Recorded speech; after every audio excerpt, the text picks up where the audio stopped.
All right, everybody. It is Monday morning, episode 287 of Top Rope Nation. Ryan Drosty, Kyle Ross, not even 12 hours after AEW Revolution went off the air. It's one of those morning shows. Hopefully, we'll have some of our listeners from across the pond, a big source of Top Rope Nation listeners. Roughly 20% of them, Kyle, are over in the UK.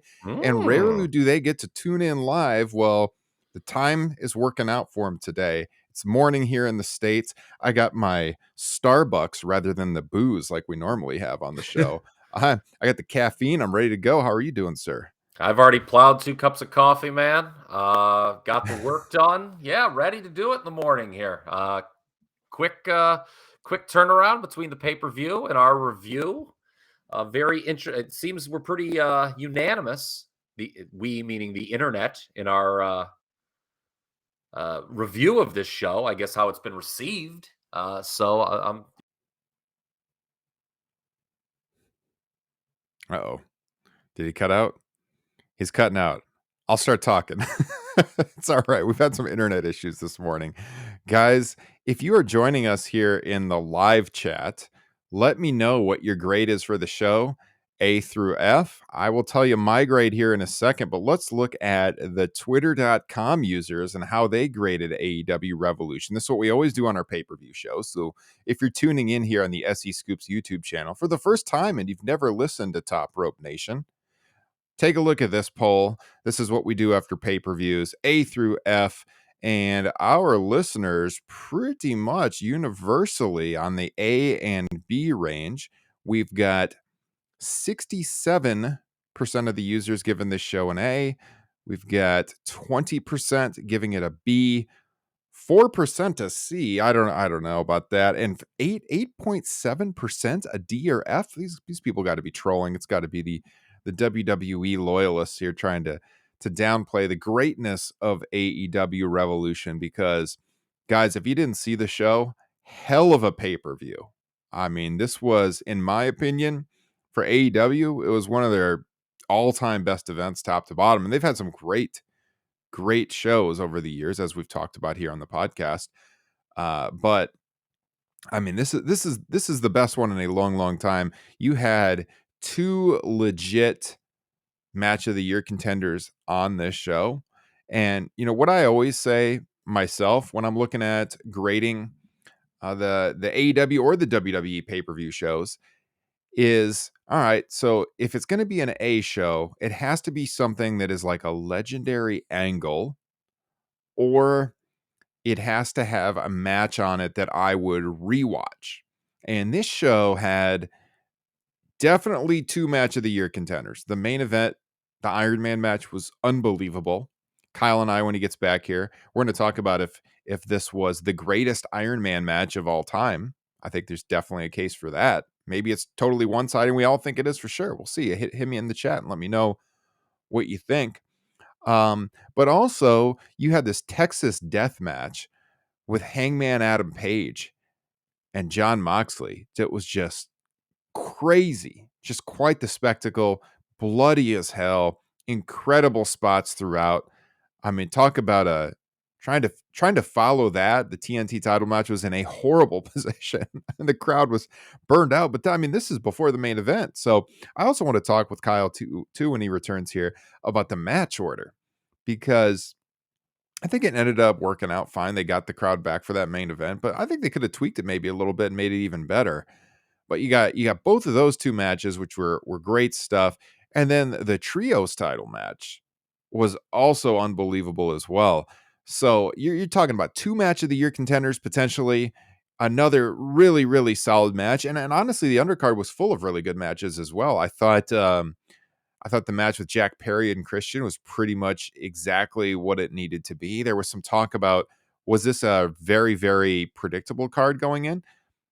Maybe. I think there was maybe one match I got wrong in my predictions piece here on SEScoops.com. But overall, I mean, I think it's pretty much what they need to do, but that's okay. I think pro wrestling, when it's predictable, is not always bad. I mean, we went in thinking Bryan Danielson was not going to win the world title. But you know what? When you were in the midst of watching that match, I'll talk about this with Kyle, when you got down to the end there, I mean, I think I'm a pretty smart fan. I've been covering wrestling for a while. And, I knew, no, Bryan Danielson isn't winning this match. But man, they had me biting on those near falls and the close submissions there at the end too. And that's when professional wrestling is done really, really well. When even, the most tuned in fans in the fan base, even media members such as us, can be biting on those near falls and just get totally lost in the match. That's where I was. That's where I know a lot of our listeners were as well. We have a great Facebook group. You can check it out. It's Top Rope Nation Pro Wrestling Discussion on Facebook.com. Join the group. We had a live thread going over there that was really fun throughout the show. A lot of people indulging in adult beverages as they talked about AEW Revolution last night. So I had two poll questions, actually. So we did our usual A through F on what our listeners thought about the show. But then also, I asked the listeners, what was your match of the night? And I mentioned before there was three really, really solid matches. But Brian MJF, the 60-minute Iron Man match, that garnered out of 66 votes right now, 71.2% of the vote. So, I mean, overwhelmingly, that was the match of the night for people. But, before that match had happened, that Jon Moxley Hangman Adam Page match, I was thinking that was going to be tough to beat. About 20% of our listeners came in with that being their match of the night. No surprise. Even as great as the Iron Man match was, a hell of a match. Absolutely a hell of a match there. And then 9% went with other. So, yeah, Brian and MJF running away with it. I think I got Kyle back on the line. Is he there? Is this Kyle Ross? Kyle Ross, are you calling in to Top Rope Nation? Testing, testing. We here? He's here. He's here. We'll Ky see how this goes, buddy. I've had some trouble in the 11 a.m. hour with the internet in the last 48 It's hours. all I don't right, know what it man. is. I think I Oh, held it down solo there for the last few minutes. All right. yeah. Well, better than Aaron Solo, I'm sure. I'm fucking hot right now. All right. All right, Kyle. So we were talking about grades, and I just went through. I'll just give Oh, you a brief oh, recap. oh, So oh, I'm to glad. I'm not, glad I missed that part of the program. Good, but my least I'm favorite still part going to of it. ask you for your grade. Not gonna do Uh, it. I'm still going to ask you, but I haven't even given my grade yet. I don't think. Oh, Maybe I did. I can't even remember. It's all a blur. I was talking about all right where the listeners were, and I had that poll up here on the screen a second ago. Let me put that up for your own reference here. Um, yeah, I mean the listeners were overall A and B. And I talked about nice to how see. this show had two. Nice to see that 9% of America, 9% of the Twitterverse is completely stupid, but that's okay. Yeah, that's the DF. Right. Delete your Twitter if you gave the show a DRF. Delete yourself. But yeah. But I said, all right, so two matches, they're definitely like match of the year quality contender matches, I would say. A third one that was excellent. I said the undercard outside of that was pretty much exactly what it needed to be. We'll go through it all, but Mhm. I said I thought, like Jack Perry and Christian was pretty much a good match for what they needed to do. Lots of really good stuff on this show. I'll give my grade if I didn't. I can't remember. I was scrambling a bit, but I'm at an A on this because as I said, my quality is or my quality control, my own thoughts on how I'm going to grade a show is if it has to have a match I would rewatch or an all-time great angle on it for me to consider giving it an A. I didn't think there was anything egregiously bad on the show. And I thought with two match of the year contenders, two matches I'm sure Dave's going to go 5 stars on. I got to go with an A. This was an A pay-per-view for me. And I thought timing wise, Kyle, they also did a really good job. We talk a lot about how long these pay-per-views have been over the years for AEW. But dude, I mean, they got it done in sub 4 hours with an Iron Man match. So for AEW, I think that's pretty incredible. And oh my God, I lost Kyle again. Kyle is gone. He just doesn't want to talk about AEW Revolution. I got Gabe Benson checking in the chat. Great show. If you're watching right now, let me know your thoughts on the show. Look, my co-host is in and out, so you can get really involved in the show if you'd like right now. And let me know what you think. I will be stunned if Kyle doesn't give the show an A or an A minus. We'll see. He can't hear me right now. When he jumps back on, we'll see. But man, Yeah, it's an A show for me. Give me your grade and your reasoning for it here in the live chat as we go. And let me just say right now, before I go through the card proper with you, and hopefully have Kyle back on the line to do so, that Top Rope Nation is a weekly podcast since 2016, guys. So I see our numbers right now at the live stream. If you are tuning in for the first time, make sure you hit subscribe here and tune in every single week. We always live cast our shows, and then the podcast version goes up immediately after. We're available wherever podcasts are found. And we have a Patreon page, patreon.com/Top Rope Nation. It is the number one way to support what we've been doing here for almost 7 years now. Hard to believe. You see the names scrolling across the bottom of the screen. Those are our fantastic patrons. And I want to give a big shout out to Mr. David Jenkinson for joining the Patreon page this past week. David's brother, Michael, has been a mainstay on the Patreon for a long time. Michael Jenkinson has tuned in or has joined, I should say, the show on several occasions, both here on the main feed and Top Rope Nation Extra, our Patreon bonus show. And David, met him out in Las Vegas last year during Double or Nothing weekend. We had a Top Rope Nation meetup during that AEW pay-per-view weekend. That was a lot of fun. David was there, as was Michael. Had a blast. I'm trying to get the guys to commit to going to Las Vegas again for Double or Nothing. I don't know. I've talked with Justin about it. He's leaning towards no, but maybe you guys can sway him. I haven't really brought it up too much to Kyle yet. I see he's not back on the line here yet. So we'll see if we can convince them. But I'm in if I can get these guys to go. I want to do a show at the Blue Wire studio again.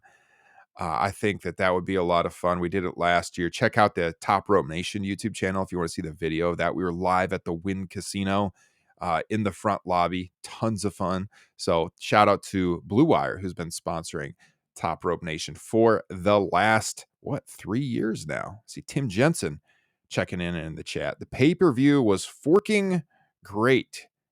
Yes, it was, Timothy. It was great stuff. All right. I don't know when Kyle's going to jump back on. So I think I'll just start running through the pay-per-view proper. And, I was going to start with the main event. I want to get Kyle's take on that, though. This is going to be pretty dang difficult to do by myself for an hour-long match. So until Kyle gets back, I guess we could start off from the top.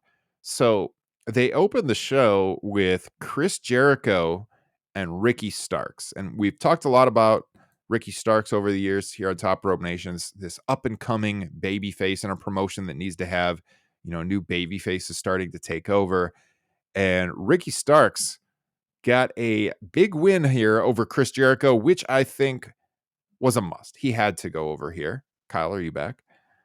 Maybe. I don't know. I said I was going to start with the Iron Man match, but I don't want to do that without you. I definitely want to get your take. So let's talk about the first two matches, and if your internet doesn't die, then we'll jump to the main event. How about that? Okay. We're live, pal. So look, just real quick. Okay. I think the first time I got cut out, I was making the point that I will still defend my very pessimistic post that I made on Facebook before this show, for anyone who may call that into question. Number B, I give the show an A. I think a case could be made. It was the second best AEW pay-per-view of all time. And number C, as we get into the card proper here, yes, Ricky Starks absolutely needed to beat Chris Jericho, and I think the internet should take a collective victory lap, because I think this result was a direct byproduct of us all bullying Chris Jericho online and saying he wasn't really putting people over, and he did. So there you go. You know what? Our live viewership just went up significantly. So, we're doing decent numbers, but it went up since I was doing the solo, Kyle. So now that you're back, hopefully the people stay tuned in as I'm trying to carry the show solo and scrambling by the seat of my pants here. Yeah. All right. So you gave an A. I predicted when you were off here, when your internet died, that you were going to give it an A. I was hoping you would give it an A. All right. And I'm an objective individual. I agree with you. And you said on our Facebook group about Jericho and Ricky Starks, if Chris Jericho went over here, you were going to be throwing things. I mean, yeah. I mean, Starks was so over, if you go back to that MJF match, when he got the title, and it was way too early to give him the title in that situation. but he felt less over coming into this pay-per-view than he was going into that MJF match, which is a reflection of, I guess, the feud. I still have my skepticism over Jericho putting over Action Andretti.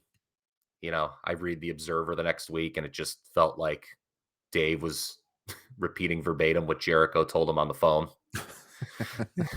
to be frank, but hey, Starks won here. Hopefully he goes on to have a strong year here in 2023. Obviously he didn't get in trouble for accompanying Cody to the Rumble. That's good.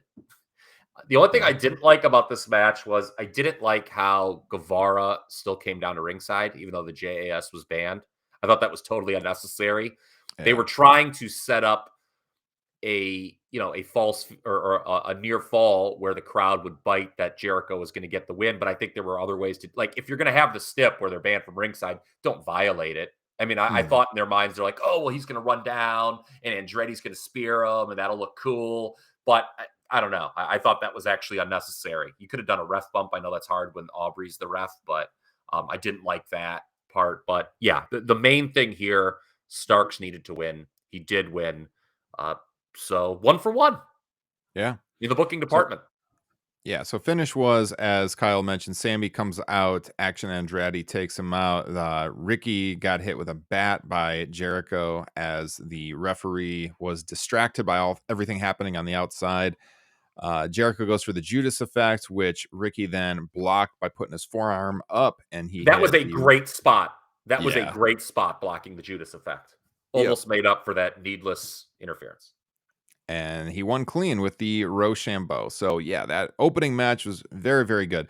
Let's talk about Jungle Boy and Christian quick, and then we'll skip to the main event because that's going to be on everyone's mind, and then we'll come back and then go through the card in order. But number 2 out, and I believe this was in Fightful's report, that originally Jungle Boy and Christian was going to open the show. Jericho Starks was going to go second. They swapped it around.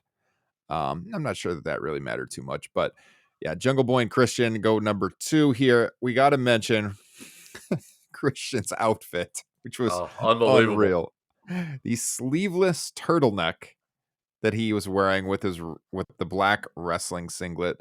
Amazing stuff. This Christian, Kyle, you've always been talking about how you like Christian better than Edge, and this stylistic choice from Christian puts it over the top, man. Yeah, although he was getting a real sweat in there. I wonder what Justin Joint thought about the sweat with the sweat, even though the turtleneck was sleeveless, man. Woo, that thing wasn't letting a lot of heat out for being a sleeveless shirt. You talk about the order being flip-flopped. I actually think that paid that worked well. I think because this was a better match than Jericho and Starks, and I think Jericho and Starks would have been hurt coming off this. This was a very, very good match between Jungle Boy and. Yeah. I think he's dying again here with. Maybe he's back. Oh, he's still there. Okay. He started cut, but you're good. The only match order thing I think when you were off air, I was going to bring this up, was that we talked about going in, and I think Stuart had mentioned it in our group, that there was an argument to open with the Iron Man match. And before I saw the Iron Man match and after the Texas Death match, I was like, ooh, man, maybe they should have done that. But they ended up carrying it fine. I think they could have done that because, I mean, obviously the Texas Death match, as we'll get into, was a hell of a spectacle. But it ended up working out fine. So by the time you got to the end, there was the death spot after the Texas Death match, the TNT title match. Yeah. Nobody could have followed that. But they got him back by the main event. So, Jungle Boy Christian. Yeah, go ahead. And I don't think you want your world title going on first. I don't know. The old school person in me, I just doesn't like that at all. I hated when WWF, even though when they had 2 world titles, would put one of the world title matches on first. Never was a fan of that at all. Yeah. So you mentioned this was a excellent match. Jack Perry took some wicked bumps in this match. He took a fall onto the steel steps when they were down by the ring. At one point, they were fighting up to the stage. He flipped off the stage to the floor. He took a backdrop on the stage near the casket area and bounced off the stage. That looked pretty brutal. But in the end, Jack wins with the concerto. He's going through all the emotions of should he do it or not. He's going to literally bury his mentor here, and he does it. He nails Christian with the concerto. I think given the way the feud had gone, I thought I could have done without the "I'm so conflicted" here. Yeah. I think by this point of the feud, he should pretty much want to put Christian in the fucking ground. Yeah. They showed Jack's family, by the way, who were at ringside, notably. And yeah, after the concerto, he drags Christian into the casket. This is like an actual casket, not one of those like WWE constructions. Kind of like WWE used to use the early days of the Undertaker. He drags him in there, crosses Christian's arms, kisses him on the forehead, and then he slams the casket door shut. And right as he slams it shut, the casket drops and there's a poof of smoke. That was kind of Dramatic. silly, I thought, but whatever. Right Yeah. again, though. Now we're 2 for 2 in the booking department, and I think something that is going to be I don't think I know because the show's over. I've watched it all, but it's a running theme all night. The AEW homegrown talent going over folks who have been in the WWE. Yeah. So Yes, good stuff. indeed. This feud went on, it seems, forever because Christian got hurt. But Mhm. it's nice that Jungle Boy obviously needed to go over. I thought the only time Christian had ever taken a pinfall loss in AEW was to Omega at All Out last year. You pointed out in the Facebook chat that he also was pinned by Adam Cole, apparently, at some point in the Yeah, past. Dynamite in April of last year. Yeah. Okay. So, but still, Christian doesn't lose much, so it means a lot for Jungle Boy to go over here. And yeah, hopefully Jungle Boy goes on now, along with Ricky Stark. Same thing. It's interesting what's next for these guys. Okay, you put them over, they get big wins, but of course, as we know in wrestling, it is all about the follow up as well. Yeah, Uh, th- th- absolutely. this was a very strong fourth best match on the card. Yeah, I would agree. Yeah, I like would agree with this that. was I put this probably in like the 3.5-star range for Yeah. me, Jungle Boy and Christian. Yeah. All right. I want to talk about the Iron Man match right away. Okay. I wanted to do it first, but I think you're good now. I think the internet's going to hold up. So let's Yeah. talk about the Iron Man match because Let's be everyone negative that's about it. tuning in wants to hear about that. What's that? Okay. I said, let's be negative about it. I'm Yeah, right. pessimistic. Okay. When I bet I got a team with a 20-point lead, minute left, I still think there's ways that they'll screw it up, man. Well, while I have you here, let's talk about the Iron Man World Title match. So, of course, it goes on in the main event spot, and yeah, MJF comes out and he was wearing that devil mask that he wore at All Out, which got people talking, about Punk and the originally planned feud they had for these guys to conclude at Full Gear before Brawl Out and all of that.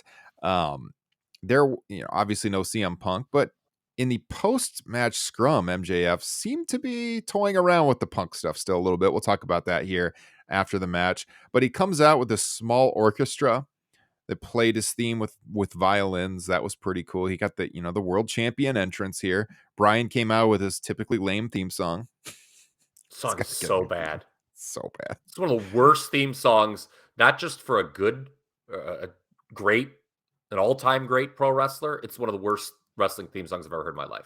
It's horrible. It's absolutely, and it just doesn't fit his personality. It's No. auto-tune singing, and Yeah, yeah. when the vocals kick in, you're just like, oh, good. It was okay before they added the vocals to it. When he Yes. first got it was just the beat. I was like, "All right, this works." I wanted him to come out to Final Countdown. Obviously, it couldn't work because of the financials, but I was like, "All right, this will work a little bit." No. Once we got the lyrics, like, what the hell is Awful. this? So bad. Awful. All right, so as I get ready for the match, Excalibur was selling the fact that Bryan's been here before. He's wrestled numerous times over 60 minutes. He kept talking about like he's wrestled a 74-minute match. He was calling out different times. Yeah, and we should point out, that 75-minute match was against Austin Aries in Ring of Honor, and it's got one of the great backstories of all time. There was people talking about it on Twitter last night. Trevor Dame, who does a Ring of Honor history podcast, the idea for that match originally, Danielson's idea was to go over 2 hours. Mm-hmm. It was a 2 out of 3 falls match, and he could sense pretty early that this crowd was not going to deal with the 2.5-hour match because who in the fuck would ever want to watch a 2+ hour wrestling match? So Yeah. they went home at 75 minutes. He was looking to recreate Gotch Hackenschmidt. Yeah. Jeez. Can you imagine? Yeah. So let's see. At the very start, so Bryan was trying to entice MJF into mat wrestling. Bryan was like doing jumping jacks to taunt him. Both guys talked about how they trained so much for this match. MJF talked about in the post-show scrum on like this very strict diet he was on. All this is legit, to get ready for this. And they looked by the end of the match like they could have gone even longer, even though they sold like the oxygen. And we'll get into all of that. But yeah, MJF was really, really good Yeah. with I the like how crowd. yeah, I liked in the opening, like, I don't know, 15 minutes or whatever, 10, 15 minutes. They didn't waste time with wrestling that didn't lead it. Like, they didn't, like, work a body part, which ultimately leads nowhere. Sometimes Mhm. that's, like, an easy thing to fall into when you're doing these Yeah. long matches. The MJF was doing a lot of stalling heat tactics. I know there's one that is certainly the talk of the internet, this morning, something that he Yeah, that's did. where I was going next. Yeah. Okay, but, yeah, I like that. Very good pacing early on. Yeah. Yeah, so Max gets into the crowd, and he's like taunting the fans and acting like he's gonna fight him like he always does. And he goes over to this mom and she's holding her drink and he asks for the drink. So she gives him the drink and then he throws it on her kid. And when it happened, you're like not sure if it was water or an alcoholic drink. Turns out it was tequila from what I heard this morning. Yeah. And this kid was not happy. He was not a plant. This was not planned. Evidently, right afterwards, fans nearby were trying to settle the kid down. The kid was very, very upset. You got to be careful when you're doing stuff like this if it's not planned. Eventually, Amanda Huber came out. She was trying to settle down the kid. And eventually, I think like Will Washington from Grapsity, he was there and he went and like got something for the kid from the merch stand. Other fans were like offering to give the kid their shirts and stuff because his shirt was ruined. He's reeking of tequila. The mom was not happy. She wasn't having it. But eventually they settled him down and he was Imagine if into the show and booing him. And there was a point late in the match where they were fighting right over by him and they wanted like the kid to throw a drink on Max this time. But yeah, he got to go backstage after the show. Tony talked about it in the post-show scrum. They gave him tickets to the Sacramento show this Wednesday night. I'm sure he got a bunch of autographs and pictures with the wrestlers, and it turned out to be a memorable night for him. But it was great heel heat. But you want to have those people planted and not just, especially when it involves a kid, not just do it out of nowhere like that. so the mom's reaction was so phony that I just assumed it was a plant. Hmm. Like, he grabs the drink and then whizzes on the kid, and the mom's like, "Ah!" Like, I was like, "Okay, all right." I'm like, and that's funny. It's a good visual, him throwing water, on a kid.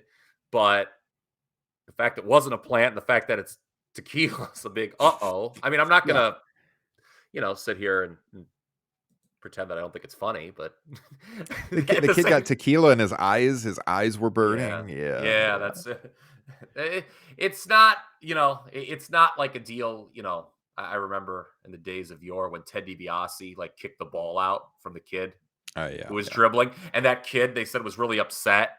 Mhm. This is beyond that. Yeah, you if they get out of it without like a lawsuit or anything like that, I think they should kind of breathe a sigh of relief because yeah, I think you just gotta pay the kid and his mom off and and hope there's no hard feelings there because it's something that can make you look bad. Yeah.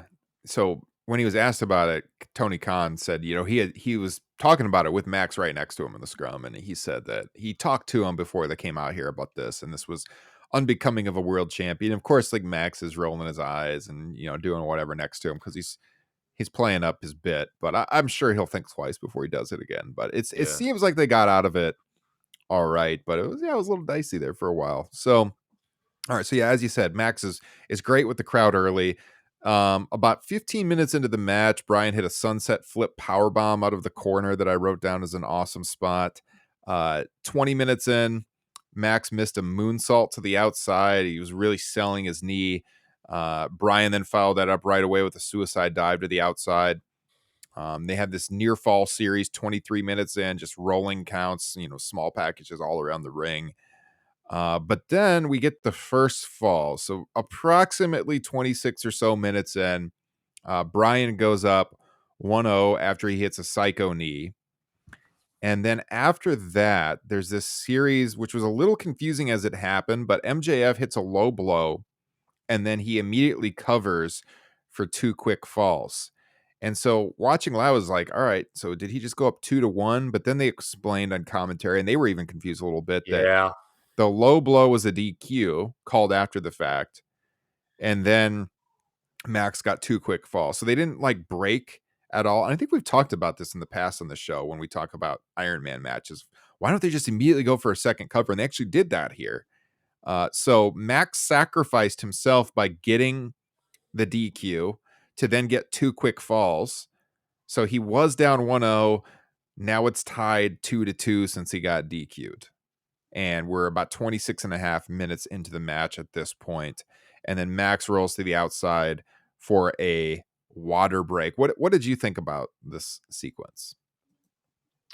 It wasn't executed the best it could have been, and the fact that like people in the building were confused. I think I saw Alvarez tweeting, "Wait, did they DQ him?" And Mm-hmm. I was like you. I just thought he was up 2-1, and then I think it was Excalibur mentioned that there was a DQ in there, but it didn't feel like the bell rang for a DQ Yeah. or that the referee called it visibly. So yeah, I think they could have done that better. But it's always a great heel spot in the Iron Man to do something like take the DQ to lead to, 2 falls. Triple H did that in the Judgment Day Iron Man match. Um, I want to say maybe like Rick Rude did something like that in the Beach Blast one too. Mm, So yeah, I liked the concept of what they did. I think the execution could have been tightened up for sure. yeah. He wasn't like visually enough signaling DQ. I think it Mhm. wasn't Yeah, Remsburg was maybe the maybe ref. yeah, maybe it's on the referee. I don't know. Yeah. But I we mean, found out, probably. so it's 2-2 at this point. As I said, they're almost halfway through the match here. And I want to also say, for an Iron Man match, this match flew by. And one of the big things, and I was tweeting about this, was I like that they didn't have the clock up the entire time. Because I find that when they get the scoreboard thing up, like WWE's done this in the past, I think that's so distracting because I'm constantly looking at it. I'm thinking, oh, geez, 52 minutes left. Oh, man, there's still Mhm. 48 minutes left. But here they were breaking in. It seemed like about every 15 minutes, maybe every 10 minutes, they'd put it up for a little bit. Now, when we got to the second half of the match, it was up longer periods. I was fine with that. But like when you got 55 minutes left, I don't need to see that thing ticking. And so I like that. That was a nice choice. And it made the time really fly by, I thought. Yeah. So, yeah. 35 minutes in. They're fighting up to the top rope. MJF ends up knocking the camera off to the ground, like the mechanical camera that's tied up to the post. And then Bryan took a pretty brutal fall to the floor. He banged his shoulder on the ring apron as he fell. Eventually, MJF sets Bryan up on the timekeeper's table outside, and he comes off the top rope with an elbow drop. We're 36 and a half minutes into the match at this point. Bryan barely beat the count to get into the ring. Uh, MJF then comes outside. He gives Bryan a jumping pile driver through the rest of the table that was still left, that is barely standing. And then MJF really sold his knee afterwards. Bryan's bleeding now. MJF tries to squeeze more blood out of his forehead like a pimple. He's like squeezing the cut on his head. There's 20 minutes left in the match at this point. And then MJF did his move where he gives him the pile driver through the ropes and he covers 40 and a half minutes into the match for a fall. So we're about 20 minutes left, and now MJF is up 3-2. You got anything on that sequence there, Kyle? I'm waiting to the end. All right.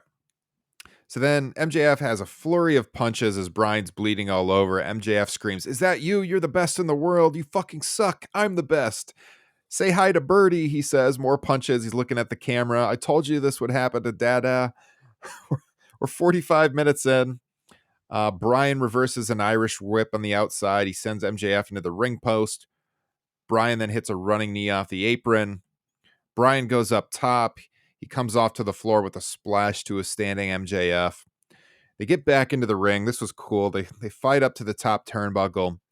Bryan does the spider superplex 47 minutes into the match, where he does the superplex, but he hangs himself by the legs, out of the corner, so he doesn't take any impact. Then he does still take some impact though, because immediately afterwards he hits a flying headbutt off the top rope.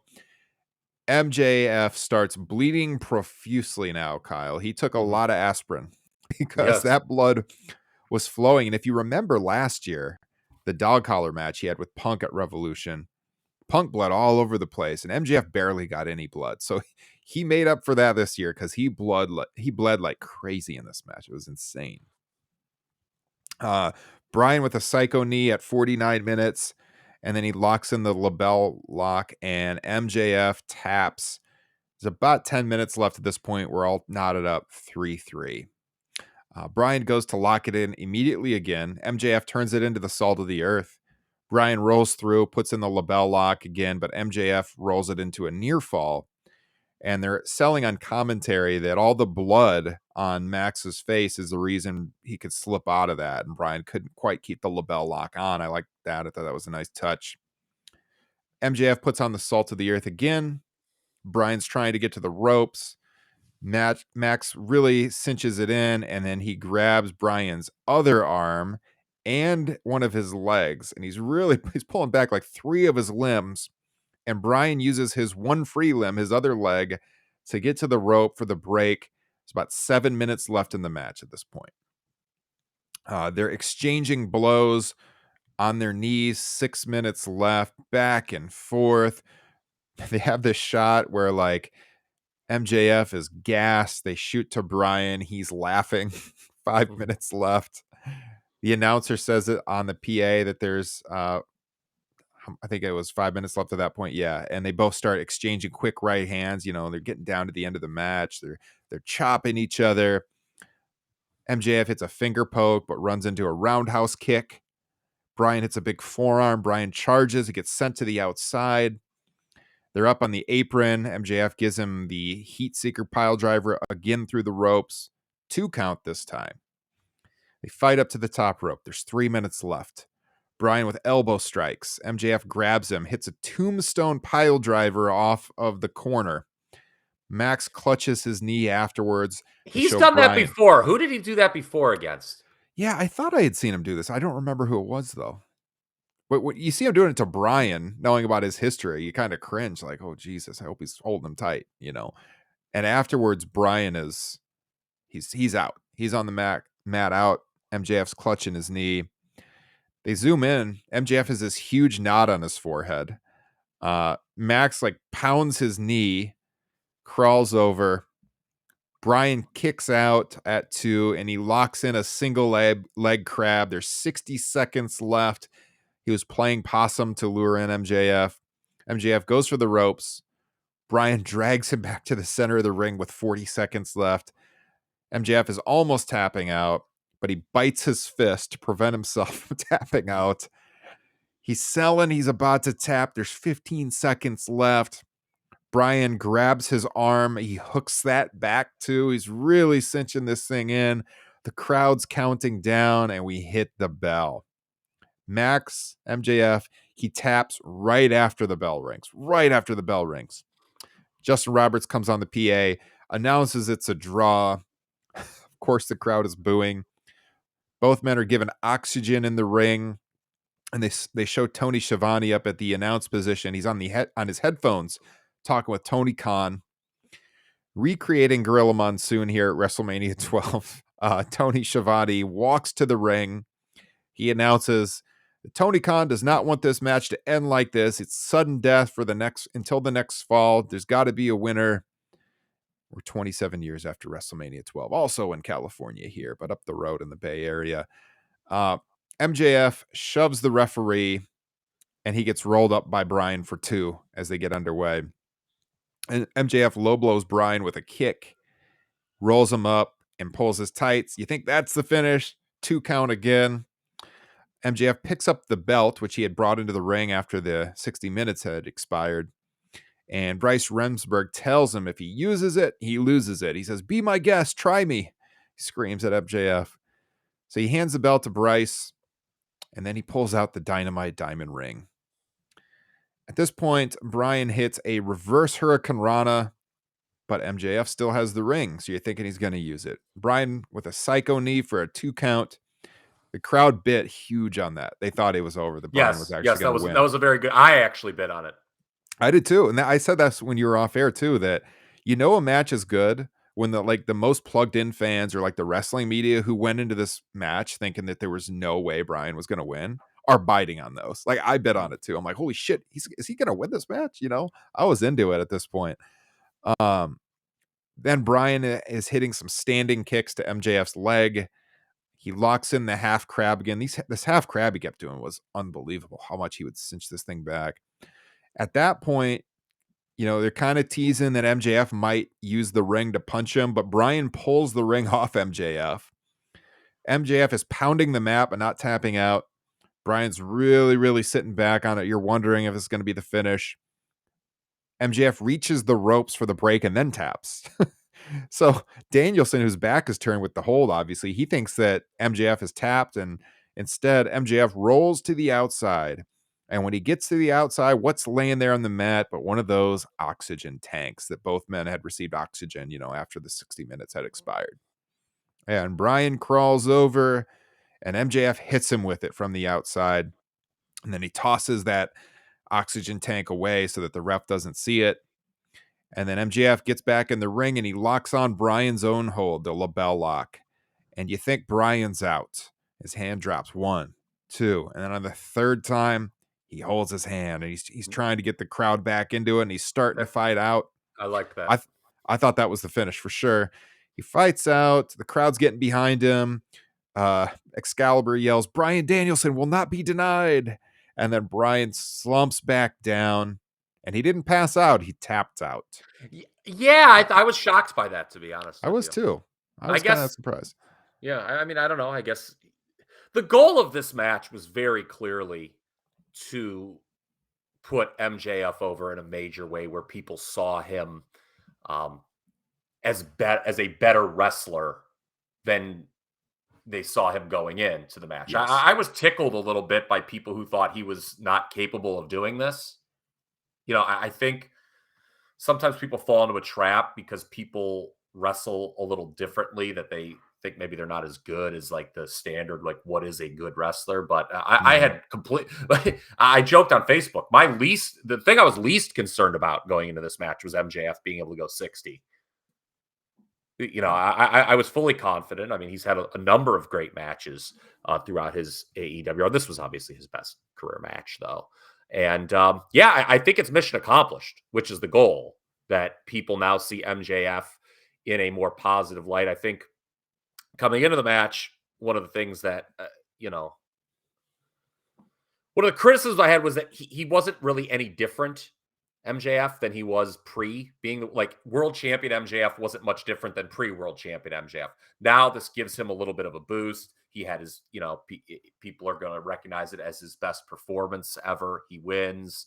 It's something he can constantly go back to as a character. Oh, I beat Bryan Danielson in a 60+ minute match.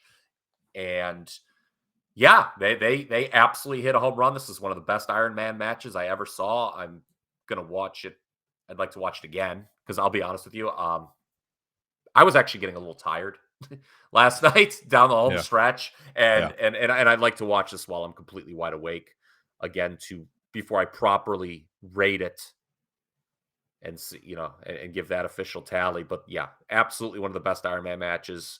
They held my attention for 60+, and MJF moving forward, it's going to be interesting to see how they can continue building him as the pay-per-views come and go. Yeah, I personally would say that this is the best Iron Man match of all time. I mean, I think it's better than Bret and Shawn. I think it's better than Rock and Triple H. And I like that match better than you do, obviously, as we've talked about. But it's definitely better than that. I think it's better than Rock Triple H. It's better than the Lesnar Angle one, that they had on SmackDown almost 20 years, maybe about 20 years ago now. Yeah, they held my attention the whole time. It's just amazing to think about the fact that Bryan Danielson, just a few years ago, we thought we'd never see this guy wrestle again. And here he is putting on a freaking 65-minute classic on pay-per-view in the main event at AEW. It's in the running for best AEW match of all time. I would agree with that for sure. Yeah. The only other Iron Man match, getting back to that discussion, that I would consider rating above this would be that Rock Triple H one from Judgment Day 2000. People can check our review of that match in the archives, by the way, if you're a Patreon. But yeah, I would put this one right up with it's funny, Bryan Danielson. How many of the best singles matches in AEW have his name attached to him. Oh Omega, the two God, with yeah, Page, and this one. I mean, you could argue maybe the 4 best AEW singles matches of all time are all Bryan Danielson matches, and I would certainly, put this right there among with the other 3. yeah. I mean, yeah, outside of you got Cody and Dustin, obviously Yeah, that their first show, but outside of that, yeah, I would agree. Singles matches for sure. He's been in almost all of them, just yeah. insane. And you just think about it. I mean, not to, be a nitpicker, but, again, people, if you're going to nitpick one promotion, you're going to nitpick them both. You just think, God, if they booked him better for most of 2022 Yeah, going in, I mean, yeah. maybe it means a little bit more, but, never look, we know Bryan Danielson's an all time elite worker, one of the greatest in history. And, MJF, he is more over now than he was 24 hours ago. And that was the goal of this match. So mission accomplished in that regard. Kyle, you know what puts this one over the Triple H Rock one for me? It's the submissions, because boy oh boy, Rock's sharpshooter, awful looking. Here, these submissions were tight, man. Half crab, the salt of the Yeah. earth, they all look phenomenal. You know Good, what? good stuff. You know where this one doesn't measure up, though? We needed CM Punk coming out on a motorcycle to American Badass. Yes. Dude, it sounds like, in the way this card played out, it's looking like MJF is going to work Hangman next, and he sold that in the post show scrum. It makes Uh, sense. I talked I talked about how that he was asked who he wants to work with next, and he mentioned some names, but he went on and on about Hangman. He didn't mention Punk by name, Well, but he continues to tease it. Like when he came in, he was screaming he was the best in the world. yep. He had the white towel on with the blood, looked just like Punk at All Out. Instead of munching on cupcakes, he was munching on these pickles. hmm Hey, I thought that was a nice touch. Look, what do you do when you cramp up? You drink pickle juice, right? Like that's the old track trick. And he's munching on these pickles. He's like, God, these pickles are good. He tells one media member to come up there and try one. And he's like, I'm serious. And this guy comes up and he eats a pickle and walks off, taking some payola there from MJF. MJF just going after the media too, by the way, just phenomenal stuff. It's like I, you think people are probably scared to ask him questions. He called on Liam Crowley from comicbook.com first. I think he must be the guy who replaced me there when I left Comic Book. And he was like, comicbook.com? It's like, oh, just like the New York Times or something, which was it's pretty that's good. funny. Uh, He told Denise Salcedo her voice was annoying. It's just like, yeah. this guy's such a good heel. Yeah. Go ahead. Yeah. I like pickle juice after a shot of Jameson, the old Jameson pickleback, man. That's always Oh yeah. a favorite in a bar. Now I forgot what I was going to follow up with. Oh, one that we didn't mention that happened during the match that was really good was MJF talking to the camera. Mm-hmm. But yeah. Oh, it's in terms of who he's with. Yeah, Page would make all the sense based on who won the 2 big matches coming out of this. And yeah, they teased Punk, and in a perfect world, Punk would be back, but it's not a perfect world, as we know. So, Yeah. and there were a lot of people, I think, that the good news is there was a lot of baby faces that went over on this undercard that you could Mm-hmm. see as future MJF opponents, because they do need to do that. That was something Dave, I know, brought up in the Observer several weeks ago. I talked about that with Frank on an edition of Extra. Yep. That there needs to be more than just one viable baby face for him moving forward. You have to get a few more. Yeah. Yeah. So as we mentioned, let's go back to the top of the card. So you got Starks going over, you got Jungle Boy going over, 2 strong baby faces there. Then they get to the trios title match. Elite defending against House of Black. And I wanted to shout out Taylor, patron of the show from the Chicagoland area. He was in our chat over on Facebook in the Top Rope Nation group last night. He mentioned that he saw Brody King at one of his rock shows recently, and he had mentioned to him that they need to do less spooky stuff and more ass kicking. And that is what we got here, Kyle. This is what we've been asking for with House of Black. And they were booked really, really well in this match. Obviously, they go over, they captured the trios titles. And Brody himself, he got a lot of offense early, looked really, really dominant. There was a spot where I think it was Matt Jackson. He put in like this hangman sleeper over the top rope where he's just like hanging in midair. That was Yeah. really, really cool. He did that with Darby too. I remember way back when it was cool. Yeah. Yep. So, what were your thoughts on this one? I'll let you talk a little bit here. Yeah, that was a great match. Yeah. It was the best House of Black has looked in AEW. I agree. I think I said the same thing as Taylor. It's nice when you're not doing like this spooky, second rate Bray Wyatt bullshit. You're just being badasses. And Hmm. this group, looked much better off for it. So yeah, I thought this was out. The Elite needed a good match too, because I Yeah. thought they were kind of their star was fading a little bit, and the Yeah. numbers bear that out too. If you look at the ratings, interesting here that they were the lone kind of homegrown AEW act that put over people from the. Now I know Brody King is not a WWE guy who came over there, but obviously Malachi Black and Buddy Matthews are. So that this was kind of the exception to the rule booking wise, and I think the trios titles were tailor made for the Elite, but it also didn't seem to be working them in that role. I was a little Yeah. disappointed. Like it didn't feel like a big deal. It felt like they needed to be doing something else, and so it'll be interesting now that we've got new champs. Uh, what the House of Black does, and if they can build this trios division into something meaningful.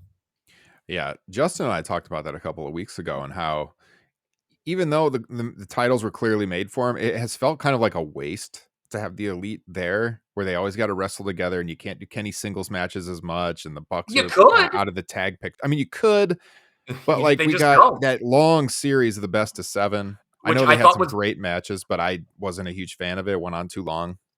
no putting the same match on television seven Yeah. times is suicide. I thought, Yeah. and the So I ratings thought it bared that overexposed out. them. Yeah. Yeah. Well, and you know what the problem was? I actually picked up on this about a couple minutes into the match. You know what made this match for me work better than anything they did with Death Triangle? Is it was not tailor-made opponents. Like it felt Hmm. like the Elite when they got the belts, they were just working with people that could do their style of match. It was just old hats over and over again. This they kind of had to work a little differently, and it was just more interesting. Yeah. Like over the course of that best of 7, I just lost interest. You just knew what it was going to be coming in, and they did exactly what you thought. It's not that it was bad, but this was just a more interesting match. Yeah. I thought where the Elite had to, because they were working a different style of opponent, had to change up how they worked, and that's always just more interesting to me as a wrestling fan. I agree. Yeah. Yeah, no, this was clearly the number 3 match on the show. It was very good. And you're seeing, as I said, House of Black, how we've wanted them to be booked for a long time. I guess I'll just take you down through the finish here. Late in the match, you had Omega and Aleister Black exchanging strikes back and forth. Julia Hart was out there. She was getting into the match, interfering here and there. Brody went to grab Nick Jackson, but Matt was there, helped his brother super kick Brody. Omega took out Brody with a V trigger. Later, Kenny's hitting Malachi Black with Snapdragon suplexes, and Julia Hart gets up on the apron. She's trying to distract Kenny. Eventually, Kenny hits the V trigger on Julia Hart off the apron. His reaction was funny. And then the House of Black grabs Kenny and they spike him with the Dante's Inferno. House of Black has Omega totally surrounded in the ring. The Bucks come back. They pull Buddy Matthews and Brody out of the ring. They hit super kicks on them.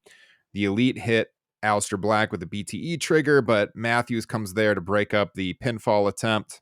Matt Jackson calls for the Meltzer driver, but Buddy counters and the House of Black finish off Matt Jackson That with was the Dante's awesome. Inferno. Yeah. That was awesome, the knee. That was really good. Um, it was funny they actually leaned into on commentary the idea that Buddy Murphy is kind of like a Kenny Omega copycat and likes to do his stuff. So I thought that was good. But yeah, all right, a 4-star match. It felt like Yeah. watching Yeah. it. So it'll be interesting what you do next, I guess, with the Elite. Do they want? They need to want the titles back, though. Otherwise, it makes the titles not seem meaningful. But at Hmm. the same time, I think we both sounds like we agree that we want them to do something else. Yes. So Yeah. Yeah, I'd like to see them do something Eh, else. I want to see Kenny in some singles matches. Obviously, there's a lot of talk about Kenny and his future right Yeah, I now. mean, maybe they're going out the door. Maybe that's what Yeah, this was. Maybe hit the bricks, Elite. You have fun in some people Titan thought that. Sports. Yeah, some Yeah. people thought that Kenny was or Tony was asked about Kenny and potentially having time tacked onto his contract because of his injury. And he didn't really get into the specifics in the scrum, but Mm, he basically just said again, he thinks Kenny's one of the best wrestlers in the world, and he hopes that ooh. he's with AEW for a long time. That's Oh, about all he that's said. pretty generic. Yeah. And it's funny. I mean, they don't exactly have a wealth of contenders built up for these titles. They in the pre-show they put over Mark Briscoe and the Lucha Bros, which is different than the Lucha Bros and Pac, but it's still the Lucha Bros, and I'd like to see moving forward, more trios teams built up for this. I think that's how just like any division, you need depth. It's not just about having a contender of the month. Yeah. That's how you incorporate this massive roster, right? Yeah. Make use of them. Yes. Yeah. I mean, they have like 8 billion people. Sure. Yeah. All right. Women's triple threat. Jamie Hayter defending against Ruby Soho and Saraya. Um, the talk about where Ruby Soho's allegiance lies. She came out. I noticed this. And I guess it was kind of a hint towards the finish of the match. She had this jacket on that listed like three things, and there was check marks next to them. And one of the things that listed, I think at the very top, I wish I had a screenshot. It said homegrown, and that was not checked off. And as we see at the finish Oh. here, she goes with the Fed girls, right? Turns against the AEW girls here. So really quickly on the match itself, I mean, obviously Jamie Hayters is the most over of these women. You got Britt out there at ringside with her. At the very start, they're brawling through the crowd. Saraya and Jamie Hayter get back to the ring. Saraya's working her over with stomps. Later, let's see, Hayter and Saraya wrestle for a while, and then Ruby jumps in and she gives a suplex to Saraya. Jamie grabs Ruby and rocks her with the Hayter breaker. Uh, Ruby hits Saraya with Destination Unknown, but Hayter is there to break up the pinfall attempt. Ruby goes for a kick, but Hayter ducks it. She rolls up Ruby and pins her. The pinfalls seem to like kind of come out of nowhere here. Afterwards, Tony Storm, who is at ringside, jumps into the ring. She begins to kick Hayter, who's down. Baker comes in to even things up, but Saraya and Tony Storm swarm on Baker. At this point, Ruby Soho is over in the corner, just seated in the corner, just kind of looking on at what's happening. And eventually, she joins Saraya and Storm. So at first, she kind of like tossed them to the outside. So you think she's, with Hayter and Baker. But then she turns, and then it's Ruby Soho, it's Saraya, and it's Tony Storm beating down Jamie Hayter and Britt Baker, and those three walk off together. Any thoughts, Kyle? Right person won. As far as Soho turning, I don't know. It's like it's odd that if they had this plan to come together, why would they not work together during the match? Why would they wait till did something happen? Are we going to be told that something happened over the course of the match that made Ruby Soho? I Shock mean, value. We got yeah, to I have mean, the shock value. I That's mean, it. you're talking about that she had this jacket or whatever. I mean, she was obviously thinking about it. If that was foreshadowing, it makes no sense why they would wait till they lose to turn. I mean, I think some people are like, oh, well, I'm excited to see Ruby Soho as a heel now. Okay, whatever. I don't think she should get the belt, whether she's a baby face, a heel, a tweener, or whatever. Um, I would have Jade team up with Britt and Hayter against the three if they're going to do a 6-woman match. I That's like what that. I would Yeah. do. Just to I think because Jade's kind of meandering right now. Um, Mm-hmm. I think that would be a good use of her moving forward. But again, I mean, I think one of the big stories, again, is not just that the uh, AEW homegrowns won virtually every match tonight. It's that the right person won every match, and that I mean, I think taking the title off Jamie Hayter would have been dumb here. So at least they didn't do Mm-hmm. that. Yeah. Match was Uh, whatever. yeah. Decent. I mean, not great. Not something to go out of your way to watch. This next one though was. So the Texas Death Match. Hangman Adam Page, Jon Moxley, Hangman had a new entrance, which was really good. Totally gives him the main event feel. I thought his old theme was fine, It was a little but generic, little stock. It sounded like but I think it's just gonna be a one-off. They said the is music it? guy tweeted. Yeah, I think he Oh said. man. Yeah, Well, that's a bummer because it was great. He came out to Ghost Riders in the Sky and a whole new Titantron, or not Titantron. I guess it's AEW. Whatever. We all call it the Duvaltron. Titantron. Yeah, the Tron. And crowd went nuts for this. Moxley comes out, and as Moxley comes out through the crowd as usual, Hangman blindsides him to start the match. He Love that. takes barbed wire to Moxley's forehead to draw juice really early on. Hangman wrapped barbed wire around his leg, gets caught by Moxley. Moxley pulls out a fork out of his boot. This was insane. He starts stabbing Page in the head, and the first time he hit him with that fork, blood literally squirted out. And then Mrs. Ross went running out of the room. My Cammy's wife like, also still had it on in the other room from where I yeah, started watching the show, and she came yeah, down and she was like, "This is too far." yeah. Cammy goes, "You're that." What did she say? This is not right. Yeah. It was like 1998 Jim Ross. Dude, it was crazy. Yeah, He's just grinding this fork into his forehead. Blood is splattering. He's hitting him. Blood is flying off of Page. Moxley gets a chair wrapped in barbed wire and he wedges it into the corner. Hangman goes face first into it, and they kept selling for the rest of the match that there was like skin hanging on that barbed wire on the chair. It looked like it was hair, but it was hanging there. Um, Moxley locked Page into a single leg crab on top of the chair with barbed wire. Moxley sets up chairs back to back and he wraps barbed wire around them. Page ends up powerbombing Moxley onto those chairs. Page then wraps his torso in barbed wire and he hits a moonsault off the top to the outside. He sets up a table and barbed wire on the outside, gets back into the ring. He gets a cutter from Moxley when he's coming through the ropes. Mox pulls out this big, thick chain and some bricks out from under the ring. And he smashes Page's hand between the bricks with a stomp. Mox gives Page a pile driver onto this big chain. He tries to slam Page onto the chair and barbed wire, but Page reverses it into a suplex. Moxley jumps up, screams, getting hyped, only to be clotheslined immediately. That was really good.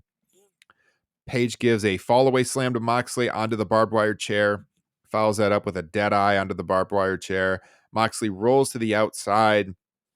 Page jumps to the outside, sending Moxley into the table and barbed wire that he had set up on the entranceway. They get up to the top turnbuckle. They take turns. Oh my God, Kyle, with this camera that's, up there. So you get these close ups. They're taking turns of scratching each other with their fingernails across each other's backs. Moxley then grabs the barbed wire and he that was good. starts scraping it across Page's back. Oh man. Mox sends Page off the top through a barbed wire table on the outside. It was like a flip that Page took. He took most of that landing on his head to the table. Referees checking on him. Officials are checking on him. Page gets up, breaking the KO 10 count. Gets a big clothesline when he gets into the ring. He beats that 10 count as well. Page hits a lariat and goes for the buckshot, but he runs into a Death Rider DDT from Mox. And then Mox hits a curb stomp onto the bricks to Page. He beats the count. Moxley puts on a rear naked choke. Page breaks the count. Both men are grabbing a chair. Hangman hits a lariat out of the corner. Page wraps that chain, that thick chain, and puts a choke around Moxley. But Moxley gives him a low blow with a kick. Page nails him with a brick to the head. Mox has these chains wrapped around his neck, and Page hits the buckshot as Moxley flips him off. He's flipping him off. He hits the buckshot anyways. Page then clotheslines Mox out of the ring. He's got this chain wrapped around Moxley. And he uses that chain to choke Moxley over the top rope as Moxley actually taps out for the finish. This was a hell of a match. Great finish. Unbelievable. It's quite the spectacle, Kyle. Would you go 5 stars on this? Close? I don't know. I have to rewatch it again. I don't rate matches when I've only seen them once.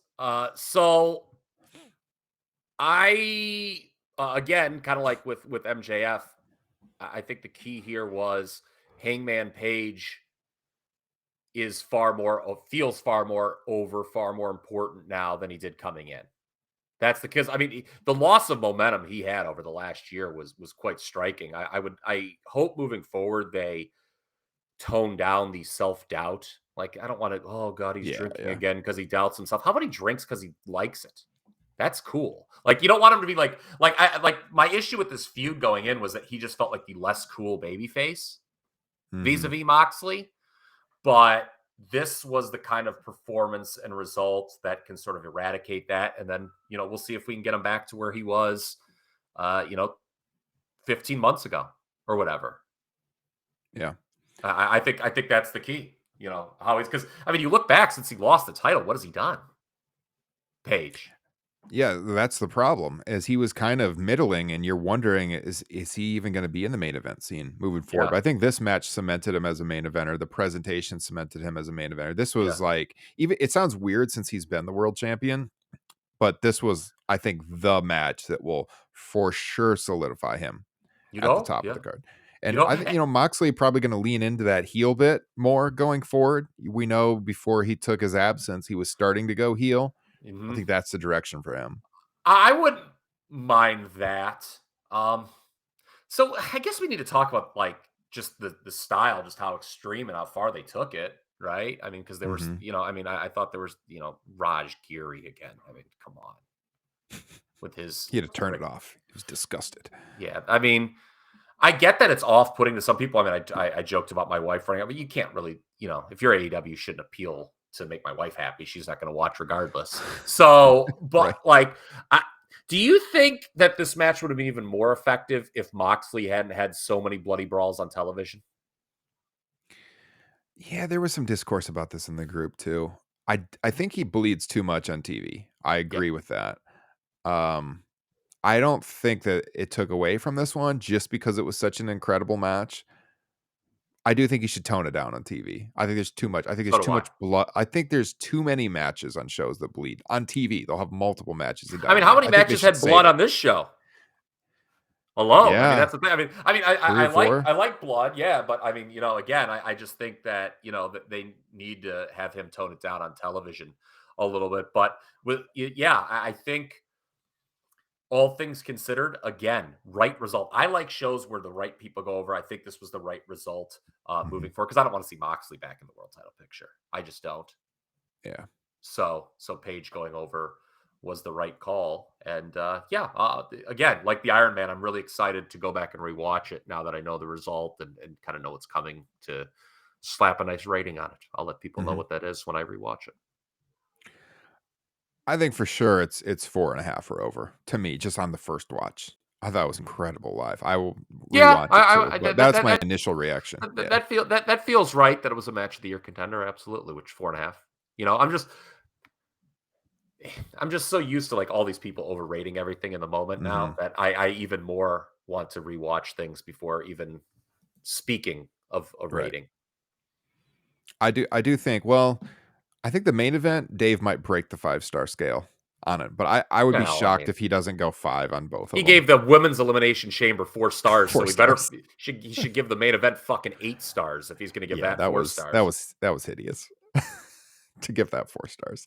All right. Higher than the 92 Rumble. Yeah. Say that out TN loud. The 2023 WWE Women's Chamber match was better than the Jesus. 1992 Royal Rumble.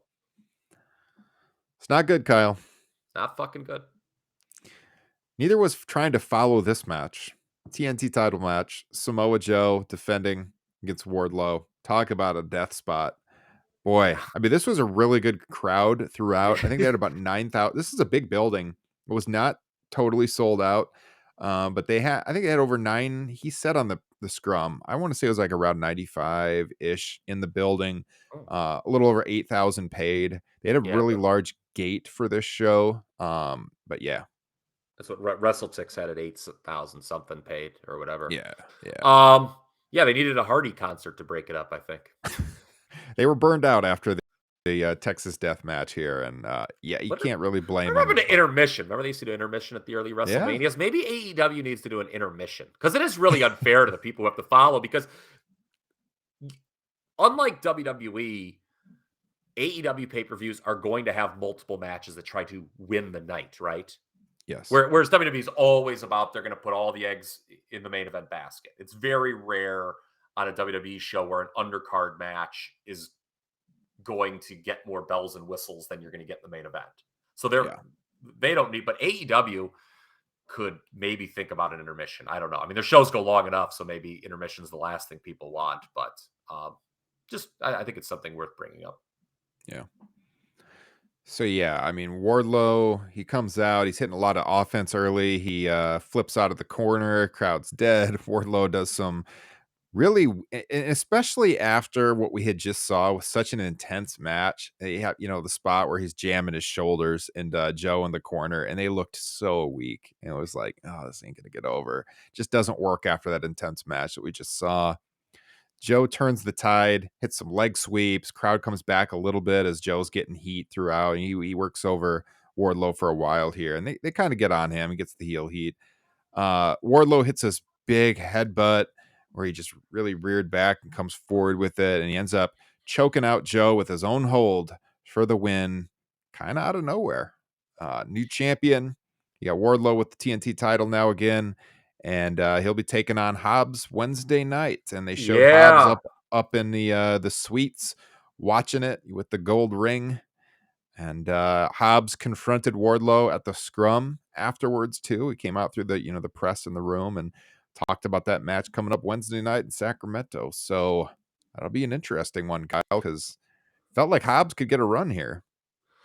Yeah, okay. Narrow view here.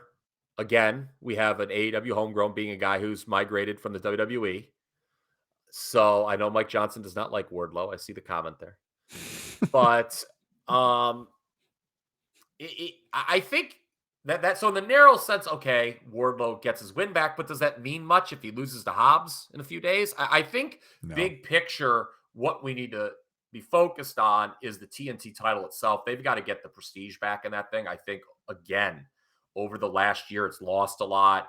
Um, you know, Scorpio Sky, I still don't to this day understand why he would ever have held that title. I don't really like Wardlow in the championship role, quite frankly. Mhm. He's a guy who gets over doing stuff like the Powerbomb Symphony, kicking, smaller guys' asses. People like that. Um, and then I think where he would work in a main event scene would be, if there's another kind of top of the card guy who's constantly getting beat up by two heels, Wardlow's a guy that like that, top main event babyface could go to and say, "Hey, man, I need you as my partner." I think that would work well for Wardlow. I don't really know if I like Wardlow as the TNT champion. I don't know if I like Hobbs in that role. To me, it's a belt that especially if you have MJF defending the world title infrequently, it should be like a workhorse type deal where you have a Stark, guy. Jungle Boy. Yeah. Well, I mean, last year, I mean, the belt and Meltzer made this point, and I could not. And I just poo pooed Dave 5 minutes ago, but I'll completely agree with him here. Dave was like banging the drum that Danielson was like tailor made for the TNT title, right? And he Mhm. was, and it's somebody like that. I mean, right now, I mean, Takeshita honestly is a guy that I Yeah. think should be the TNT champion, but it looks like it's going to be between Wardlow and Hobbs moving forward. And it'll be interesting. They just need to get the prestige back in that title. Pick one and go with them, man. It's kind of become the big meaty men title, Yeah, Kyle, which is what I instead of don't the think it should be. workhorse title. Yeah, Yep. I don't know if it feel. Although I mean, Miro was great when he was Yeah. the champion. He was. To be honest, the belt Yeah. hasn't been the same since he lost it. I agree. And to round out this coverage here, it's a tag team title match. Um, yeah. So the Guns, I don't know if we've got your take on the show about them being the champions, but you got the Guns out there, of course, defending the titles against Danhausen and Orange Cassidy, the Acclaimed and Jeff Jarrett and Jay Lethal. So, Kyle, what are your thoughts on the Guns as the champions? Do you think it was the right decision to have for the Acclaim to lose the belts to these guys? No, but I mean, my take was I kind of mentioned this when we did the extra with Frank.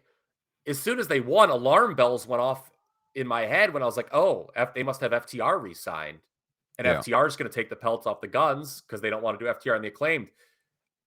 Do you want to? I don't know if you want to go through the match. I mean, because I could go on a big tangent here about. I mean, my whole issue. I have a big issue with the booking of the division right now, and I don't think it's the Guns' fault. I actually think it might be Tony Khan outsmarting himself here. Because I'll be honest, I'm just going to say it right now. I think pivoting to FTR as the champs instead of the Acclaimed is actually a mistake. Yeah. No, I think if you wanted to move the belts to FDR, if you're set on that, I don't see why you don't just have the Acclaimed work with them. I know they're two babyface teams, but Yeah, also like to have those guys share the ring with FTR would be a positive. I think they do too many babyface matches, and I think FTR is afraid that the Acclaim's more over, I think they which they probably probably are right are. now. Yes, Yeah, I but I don't think the Guns should have won the belts. I don't like the idea of moving the belts to a team that's just not that over. I The like only the Guns, reason that I like them too, but they're but I not mean, tag team champion level. no, I I would mean, go to the grave saying that. These guys should not be tag team champions. I'm sorry. They're fine. They're well, good workers, they're but they're transitional not. champions, is what they are. I mean, I I don't think like the that though. I don't think you need to do that in this well, no, promotion. in a perfect world, and again, it's the booking, and I don't think Tony's done a great job booking his tag division over the last year, quite No. frankly, because you go back, um, in a perfect world, FTR should have had a long run last year. We Yes. talked about this how many times that you had Jurassic Express, the Bucks had a cup of coffee, Swerve and Our Glory, and the whole time FTR's got every other belt in the world except the WWE belts, obviously. And the announcers are calling FTR the best team in the world, but they're not the AEW Tag Team Champions. Hmm. So, like in a perfect world, FTR would have had a long tag title run last year. They would then have lost it. Maybe you turn them heel, you align them with Punk, and they put over the Acclaimed, and the Yes. Acclaimed Yes. get their run now. But unfortunately, as I've said a few times, the world's not perfect. I just think the ship has sailed on a long-term FTR tag title run. Are they I a agree with better that. working team than the Acclaimed? Absolutely. But if I was Tony Khan and I'm looking at reactions and who I would just want to push to the forefront, it's the Acclaimed right now.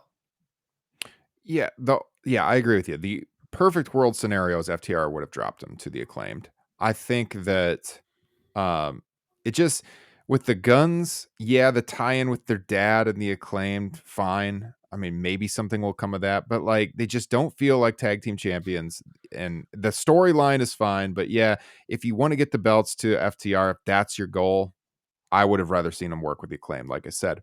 But I think the reverse is true. It should have been FTR dropping it to the Acclaimed and not vice versa. But here we are, and it feels like FTR. They're trying to re-sign them. When's their contract up? Soon. If they haven't re-signed, April. They're back now. Yeah. Yeah. I would So assume if they're back, they've yeah, you would think so. re-signed. He had to give them the tag titles. So I don't know. Yeah. I mean, I guess if that was a stipulation to re-sign them, I don't have a problem with it because I wanted them to re-sign. I don't want to see these guys go back to WWE. Jesus. They can do No, but many, many I don't more know. interesting things here, but I hope the tag teams just aren't ever going to get the spotlight in WWE. And I mean, who are they working with that's going to excite you in WWE in the tag Oh, division? no, nobody. I mean, They've already that goes worked with without everyone saying. there. Yeah. Yeah. I So just think if you leave the Acclaimed out in cold here, that's just a mistake. I just think it's oh an no, yeah, absolute I booking agree. mistake. I It don't think doesn't they should matter. have lost the titles.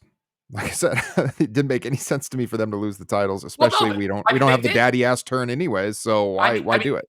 as soon as they did, I knew that like I said with Frank, as soon as they lost the titles, I knew what that meant. It meant that they probably re-signed FTR and they're going to move the titles to FTR. Hmm. Like, and it really, Yeah.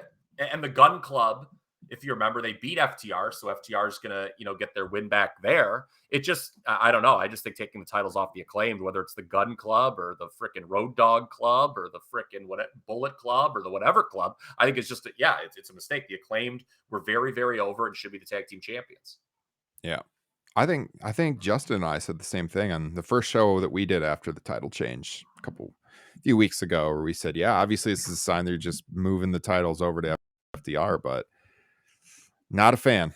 Not a fan. I mean, Acclaim for a long time have been one of the hottest acts in the promotion, and they still are, but they don't have the belts, and then you worry what's going to happen to it long term when they're not in that picture. So we shall see. The match itself was fine.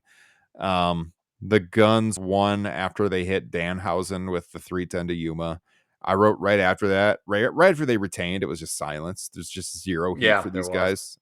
guys. And then Renee Paquette came out to interview them in the ring. They said, I just have one question. Who's an ass boy now? Crowd booed that, but I mean, I don't know. Is it really the Well, kind of heat? I mean, well, so here's the thing. See, I think you're being too. I think there's a lot of potential in the Gun Club, a lot. But the thing is, you have to go back to how they brought the Acclaimed along slowly, right? Like I remember, like talking. Oh goodness, I think it was maybe during the pandemic. The Acclaimed beat who they beat, like freaking SCU. And I remember there was some groaning in the crowd. I'm like, there's some potential with this Acclaimed. They just need to bring them along slowly. And that's the same thing with the Gun Club. They're kind of being thrown in the deep water just because they want to put the titles back on FTR. I don't blame this on the Gun Club at all. I no, I mean blame, that's obviously I don't yeah, either. yeah, I'm just okay, saying they shouldn't be tag team champions. As I said, I think they're a decent team. I just don't think they're yeah. tag team championship ready Well, right now. yeah, well, and the only reason they're champions though is Yeah, to drop them just to FTR, yeah. which is the issue. It's not so much like, oh, like they're not the right trend. It's that they're taking them off the Acclaim to putting them on the FTR. I think that's just a mistake. See that's like my whole problem is I don't think you need a transitional champion. If they insist on moving them the belts over to FTR, just do a big match with your most popular team. I don't know. I think it devalues the tag team titles I have on these guys at this stage. And I was banging on the drum on the Acclaim for the last couple of years before they got the title. I mean, they could have been champions earlier. They've been hot for well over what, a year and a half at this point. But they built up to it slowly. It was a great moment when they won it. Should have done it all out, but it was fine at Grand Slam. Yeah, And it was too early to take the titles. that. Yeah, they overcame that. Yeah, it was like, it was a good moment. The match wasn't as good at Grand Slam, but it was fine. They got a good pop, and then they take the belts off them too early. So I don't Yeah, think the booking of the Acclaimed has been that good. But agree. here we are, and FTR, I like him a lot too. It'll be good to see him get the belts back, but I don't know. I don't know if they really need them right now. Certainly, No, they're deserving, but yeah, no, they're going to get them because they want them and they resigned, I mean, presumably. obviously the play is the trios match with them and Punk. That's what Yeah. I was hoping for, that they'd save him, they get Punk back on board. I think in the predictions piece on SC Scoops, I picked the Elite to retain because I was hoping maybe Double or Hmm. Nothing, they can get Punk back in the fold. That's your 6-man title match. That'd be far preferable. Yeah. I You mean, know, we know they were going to work some trios matches before everything happened and the injury and everything, but yeah. As far as the match, itself, I just didn't like the concept of the match. A four-way, two teams winning battle royals to get in. Uh, I thought that kind of reeked. mm-hmm. I think the play was like what I would have done. Again, I'm not into transitioning the titles to FTR. I thought they shouldn't have rushed that acclaimed Jarrett Lethal rematch, and they could have just done a rematch here because I thought Jarrett and Lethal did a great job working with the acclaim because the acclaim still need to work with experienced teams. That was the problem with that, why that acclaimed guns match fell apart. Is it's kind of two greener teams, that in AEW doesn't do house shows where they can flesh out like having a great match together. So they just threw green and the match fell apart. I thought especially the first one that they had on Dynamite in Seattle, Jarrett and Lethal versus the Acclaim, was tremendous. I thought if you had not just rushed the rematch, doing a rematch here, because the Jarrett and Lethal get good heat because people don't want to see them win the titles so badly. Mm-hmm. That I think just doing a rematch between Acclaim and Jarrett and Lethal, with Acclaim retaining, obviously would have been what I would have done in the tag division Yeah. here for this pay-per-view. Yeah. That would have been preferable. I agree. So there it is. That's Revolution 2023. Closing thoughts, sir. Pay-per-view over delivered. I'll stand again by my comment that, again, I think wrestling is always better when you anticipate the show and it's great, but I'll take Mhm. the great show nevertheless. It does have an argument to be AEW's second best pay-per-view ever. I would say the only one uh, that was definitely better would have been All Out 2021, which we were there together. Mhm. Just because, again, of the anticipation we had going into that show, and it delivered. But let's here's to AEW having a better 2023 than they did in 2022, in my Yeah. opinion. And I think the booking of this show allows for some interesting things moving forward. They put the right people over. That's what you can ask for. And yeah, hopefully things continue to rise and the TV gets better and we go back to looking forward to AEW pay-per-views going in. Yes. I was a little more high on this one going in than you were. I know Justin was as well. I can't say like the whole card excited me. I certainly didn't have an all out 2021 like feel for this one, but No, and I mean, I was pretty jacked for the main event, and it's uh, an hour match, so it's a good chunk yeah. of it. Yeah, I don't know. I've been very honest. I've not been that into AEW since All Out, yeah. and I'll I stand was by that jacked. remark. I was jacked for this one. I was jacked for the Texas Death Match trios. Kind of in the middle. I thought it would be a good match, but yeah, they delivered and then some. I think you can't really dispute that this was an A show. So good stuff out of AEW. It $50 well spent for me. it was, just in terms of the build was uneven, and then like being better. Like it kind of, I saw people comparing to like the Forbidden Door show, which was like another Mhm. like A show. I thought where the build for that was probably even more messy and Yes. worse. And I think this show was slightly better than that. So. And that's regarded as one of the best AEW shows ever. So yeah, I think really this show probably does. And again, I like to go back and rewatch things. It probably does have an argument as the second best pay per view in company history, and Yeah, can't complain about that. I think it's in the argument. All Out 2021, last year's Revolution, and this year's Revolution. Probably like the top 3. So, yeah. Good stuff. Check it out if you missed it. Appreciate everyone joining us here on the live stream here on Monday morning. Little change of pace here. I will get the podcast up immediately after we go off the air. Hope you enjoy it. If you're on the podcast feed, join the Facebook group. If you're watching, you see I'm wearing the Top Rope Nation hoodie. I wanted to point out our store. I don't pump our merchandise very much, but our store is 20% off for the next few days right now. Some really good deals on there. I think you can get a hoodie for less than $30, something like that. So if you go to topropenation.com, the merchandise link there will take you to our Spreadshirt store where it is 20% off for I think 3 or 4 more days. So check it out. Patreon.com/topropenation. And I think Justin and I will be recording a show later this week. And so we will see you then, everybody. Have a great week and take care.